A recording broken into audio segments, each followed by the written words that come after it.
আমরা রইলো কি আজকে আমরা দেখব যে প্লাস প্লাস মাইনাস যেগুলা কোন সময় একটা অঙ্কের মধ্যে যদি দুইটা যদি মাইনাস থাকি যায় minus minus two minus two দুইবার মাইনাস হয়ে গেছে এখানে আমরা কিতা হইব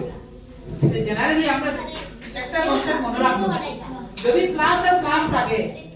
তে প্লাসে হইলে কি প্লাস সব সময় প্লাসে মাইনাস হইতো না পজিটিভ পজিটিভে পজিটিভ হইব আবার একটা পজিটিভ একটা নেগেটিভ একটা প্লাস একটা মাইনাস যদি হয় সে মাইনাসটা একটু বেশি হয়ে যাবে ঠিক আছে নেক্সট আবার যাও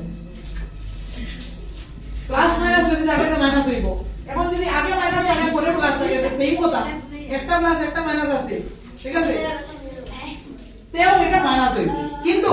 যদি মাইনাস মাইনাস থাকে এটা প্লাস হইবে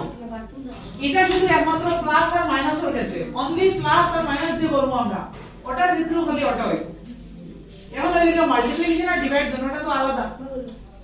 মাল্টিপ্লিকেশন ডিভাইড দুটোটা আলাদা মাল্টিপ্লিকেশন বা ডিভাইডের মধ্যে মাল্টিপ্লিকেশন যেরকম ডিভাইডও হবে ঠিক আছে মাল্টিপ্লিকেশনে যদি দুইটা যদি মাইনাস থাকে ওই তেলাও দিলা মাল্টিপ্লিকেশনে দুইটা যদি মাইনাস থাকে आंसर সবসময় প্লাস হইবে ঠিক আছে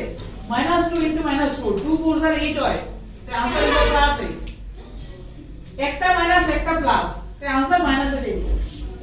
সেম একটা প্লাস একটা মাইনাস যদি হয় আগে পিছে যদি করি দেই তেও সেম সব সময় মাইনাস দিব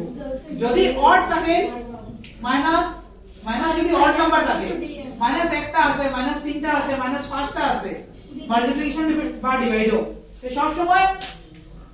একটা থাকি দিব ঠিক আছে আর যদি পেয়ারে থাকে এটা ক্যান্সেল হয়ে যায় একটা একটা বুঝছো না বুঝছো না যেমন দুইটা আছে তো একটা একটা ক্যান্সেল হয়ে যাবে ক্যান্সেল হইয়া প্লাস থাকে মনে রাখতে লাগবে এটা ডিভাইডের ক্ষেত্রে